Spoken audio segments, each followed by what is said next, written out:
की मांग तेज हुई। ब्रिटिश सरकार ने सेलुलर जेल के फाटक हर छोटी बड़ी बात के लिए खोलने शुरू कर दिए। किसी ने पर्चा निकाला तो अंडमान जेल, किसी ने लेख लिखा तो अंडमान जेल। लेकिन जब आजादी की लौ दिल में जल रही हो तो लोगों को कब तक रोका जा सकता है? 20वीं सदी शुरू होते होते फिरंगी सरकार के खिलाफ जंग में तेजी आ गई। अलीपुर षड्यंत्र कांड, चटगांव डकैती कांड, काकोरी कांड, लाहौरी बम कांड, मोपला विद्रोह, नासिक षड्यंत्र, कितने मामले गिनवाए, ये सूची लंबी है। लिहाजा एक नए किस्म के अभियुक्तों ने अंडमान की सेल्युलर जेल में कदम रखा। ये नई किस्म थी क्रांतिकारियों की। क्या शानदार लोग थे! मस्ती में झूमते, गीत गाते जेल में कदम रख रहे थे, मानो जेल नहीं मंदिर जा रहे हो। आजादी के ये परवाने देश के कोने कोने से आए थे।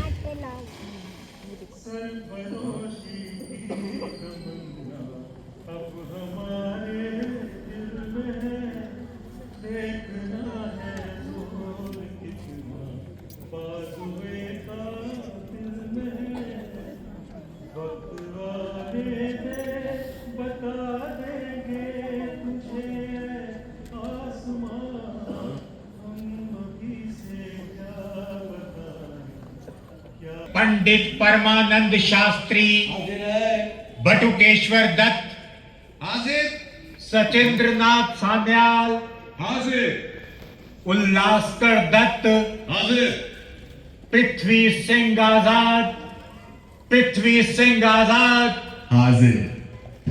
हर आदमी के दिल में स्वाधीनता की लौ जल रही थी।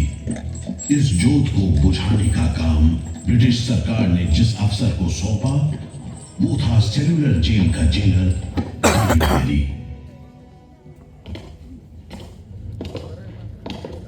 जमादार। जी हुजूर। जी हुजूर। मैं आप कैदी लोग आया? जी सरकार, सभी लाइन से खड़े हैं। ठीक है, सुनो, इनसे कह दो कि इस जगह पर हम शेर को पालतू बनाता है। तुम जेल का दीवार देखता है, जानता है इसको इतना नीचे क्यों बनाया? इधर से कोई भागने को नहीं सकता। यह सब तरफ 1000 माइल्स तक पानी है और ऊपर खुदा है, और तुम हमको देखता है? हम इधर का खुदा है, डेविड बेरी।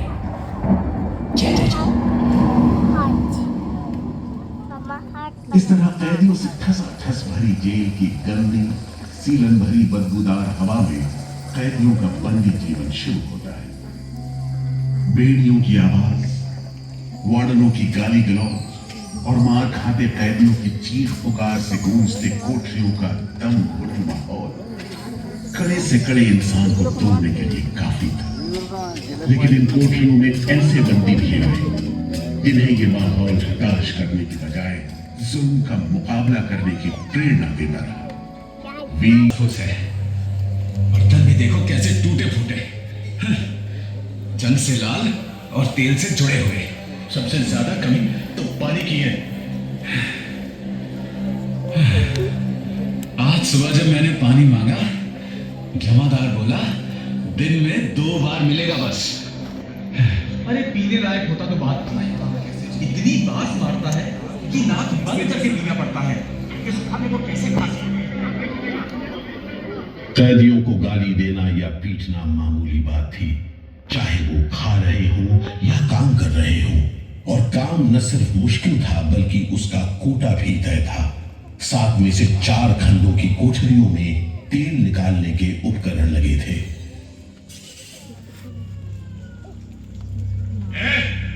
इंदु भूषण, सुधीर, हेमचंद, तुम लोग इधर चलो। नारियल के बोरे उठाओ। हर बोरे में है 25 सेब नारियल इन्हें पहुंचाओ तीसरी मंजिल पर। शाम तक हर आदमी को 30 पाउंड तेल निकालना है, समझे? हम इतना तेल कैसे निकालेंगे? वो मशीनें तो हाथ से चलानी पड़ती हैं। जबान मत लड़ाओ बदमाश। जो हाथ बम पिस्तौल चलाते हैं वो मशीन नहीं चला सकते। चलो जल्दी करो, भाग कर जाओ और काम करो।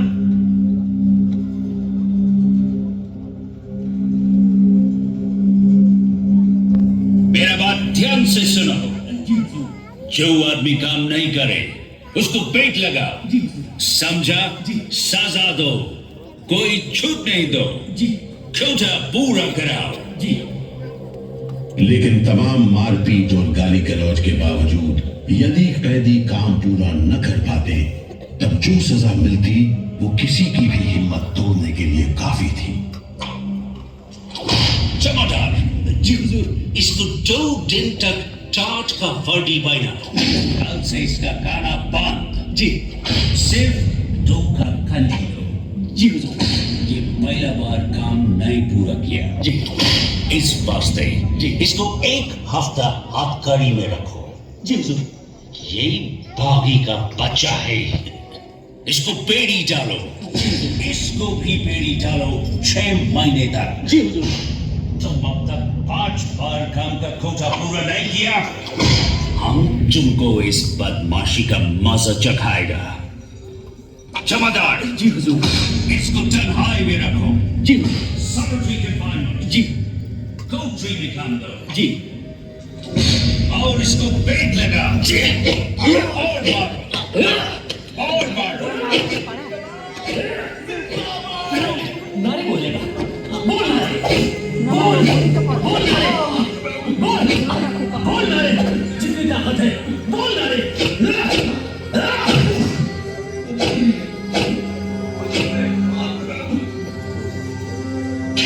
उल्हासकर दत्त ने इस सारी तकलीफ की दिल को छू देने वाली तस्वीर खींची है। हमारे गांव में तेल के लिए कोल्हू में बैल जोते जाते हैं, वो भी दिन में 10 से 12 सेर से ज्यादा तेल नहीं निकाल पाते। जेल में मुझे 2 और कैदियों के साथ बैल की जगह जोत दिया जाता था। मन नारियल का तेल निकालने का काम सौंपा जाता। जमादार हमें दौड़ने पर मजबूर करते और रफ्तार धीमी होने पर कोड़े मारते। हर रोज न जाने हम कितनी बार लड़खड़ाते, गिरते और मार खाते, और ये सिलसिला निरंतर चलता रहा। हुजूर, ये काम करने से इनकार करता है। क्यों काम नहीं करेगा? जैसा बर्ताव ये जमादार करते हैं उसमें मैं काम नहीं करूंगा। मारपीट और सजा का नतीजा ये हुआ कि उल्हासकर ने 7 दिन के बाद खाना पीना और बात करना भी बंद कर दिया। वार्डनों का ख्याल था कि उल्हासकर पागल होते जा रहे हैं, लेकिन जेलर बेरी ने इसे नाटक बताते हुए उल्हासकर को बिजली के झटके लगाने का हुक्म दिया, जिसके बाद उल्हासकर 3 दिन और 3 रात बेहोश रहे। उसके बाद कहीं जाकर डॉक्टर को बुलाया गया। सुनो मिस्टर उल्हासकर, हम जानते हैं तुम अपने मुल्क का आजादी के वास्ते ये करते। हम तुम्हारा काम को ठीक नहीं समझते, लेकिन तुम अभी जवान है।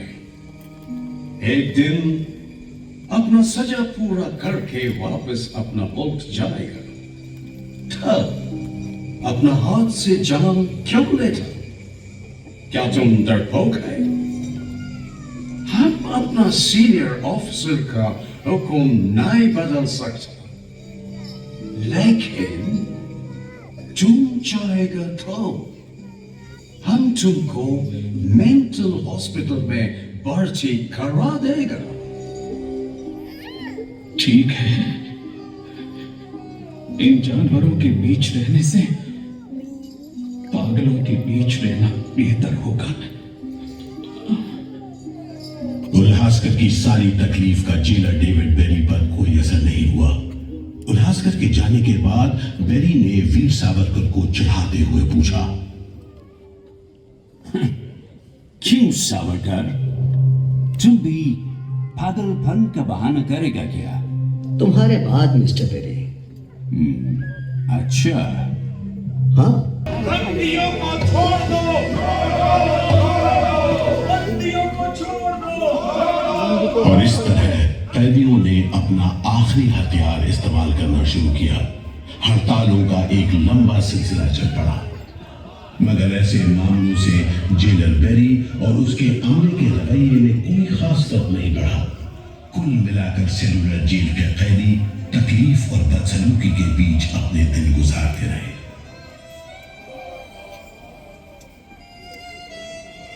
मगर एक सुख का स्मरण ना करना नाइंसाफी होगी। वो सुख था बुलबुलों की चहक, उनका मधुर स्वर, उनके झुंड कल कल करते नारियल के टुकड़ों पर टूट पड़ते। गंभीर विचारों से मुक्ति पाने के लिए मैं मन को बलपूर्वक इन बुलबुलों की चहक में लगाए रखता। मैं अपनी भाषा उन्हें सिखाने में असमर्थ था। यदि सिखा पाता, इसी पर लटका दिया गया है। 12 मई 1933 को कैदियों ने फिर भूख हड़ताल का सहारा लिया। भूख हड़ताल करने वालों में सरदार भगत सिंह के बहादुर साथी महावीर सिंह भी शामिल थे। हड़ताल के 5वें दिन जब कैदियों को जबरदस्ती खुराक दी जाने लगी तो महावीर सिंह ने ताकतवर विरोध किया। जालिमों, तुम नहीं जानते कि हम कौन हैं। हम मर सकते हैं, पर छुपकर नहीं रह सकते। हमें ऑर्डर मिला है तुम्हें दूध पिलाने का। चलो जमादार, पकड़ो इसे।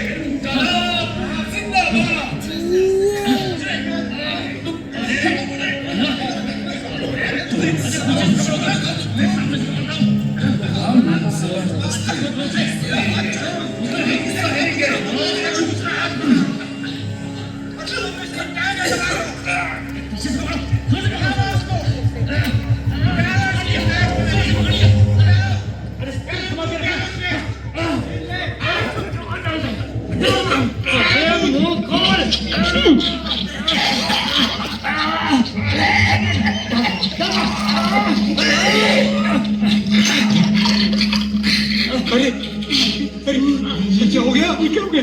अरे ये तो, अरे अब क्या करें? अरे इसकी तो आंखें उलट गई। अरे इसकी तो आंखें उलट गई है। अब क्या करें? लगता है दूध इसके फेफड़ों में चला गया है। क्या हो? नली निकालो, जल्दी करो, जल्दी। इसकी तो सांस बंद हो गई। अब क्या होगा? होगा क्या? लाश को गुपचुप ठिकाने लगा दो, किसी को कानो कान खबर ना हो। मैं तो कहता हूँ साहब, इसकी लाश को बोरे में डालकर पत्थर से बांधकर समंदर में बहा दीजिए। किस्सा खत्म।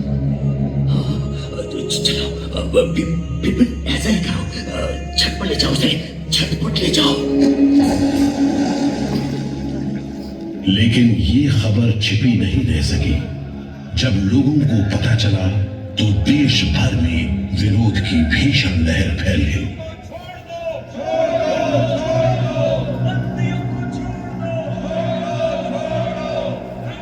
और फिर 45 दिन बाद 26 जून 1933 को जेल अधिकारियों ने हथियार डाल दिए।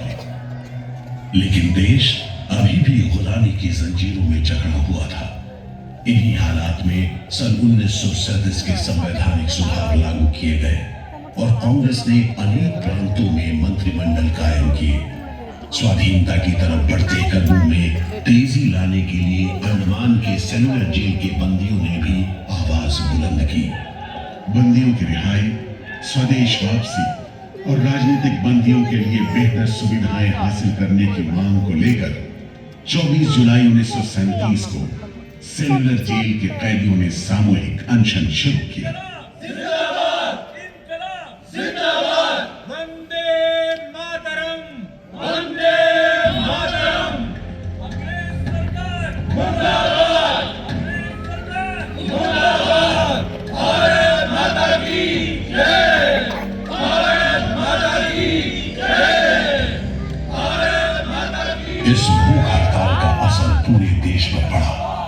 जगह जगह कैदियों के समर्थन में आंदोलन होने लगे। सारे देश के राजनीतिक बंदियों ने अनशन शुरू कर दिया।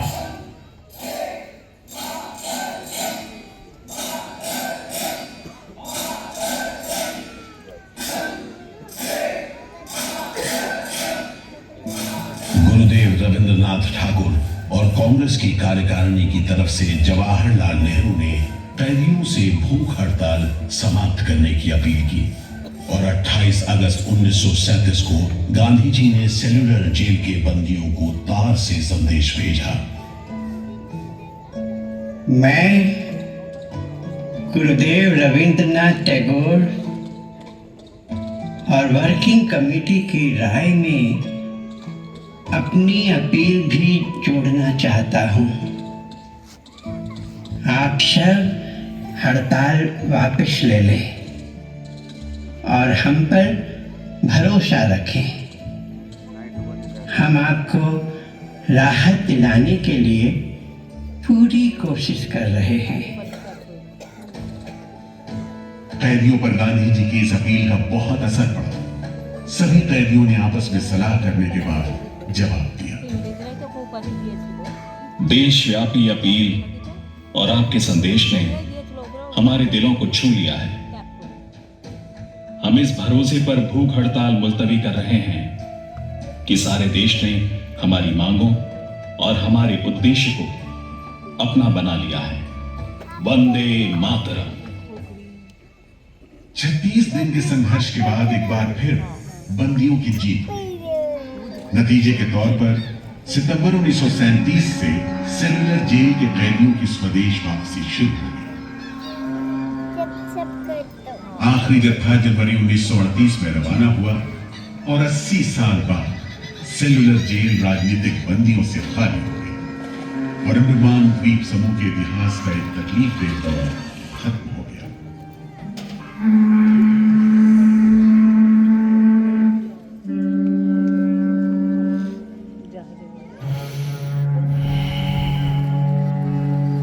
मगर एक और जालिम दौर शुरू होने वाला था। 1939 में दूसरा विश्व युद्ध शुरू हुआ और 1942 में जापानियों ने अंडमान पर कब्जा कर लिया।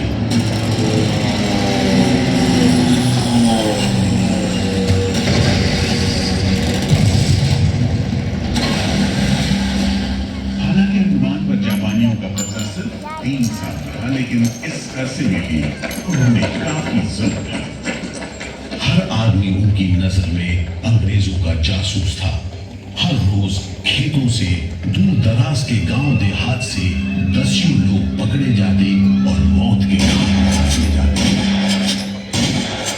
बहुत से लोग तो खाने की कमी के कारण जहाज पर लादकर दूर समंदर में फेंक दिए।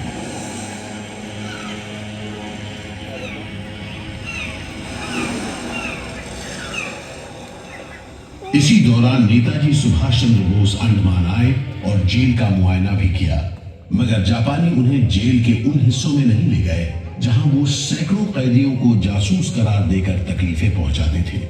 अपनी छोटी सी अंडमान यात्रा के दौरान नेताजी ने तिरंगा भी फहराया।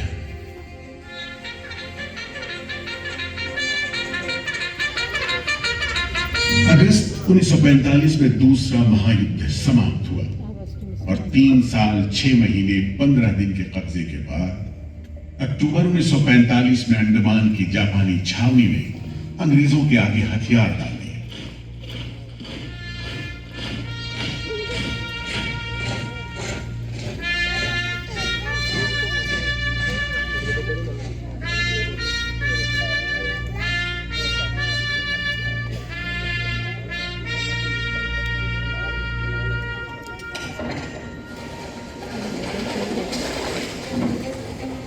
सेल्यूलर जेल के फाटक एक बार फिर खुले और कैदियों को रिहा कर दिया गया। इसके बाद 2 साल के अंदर भारत में ब्रिटिश सरकार का शासन खत्म हो गया।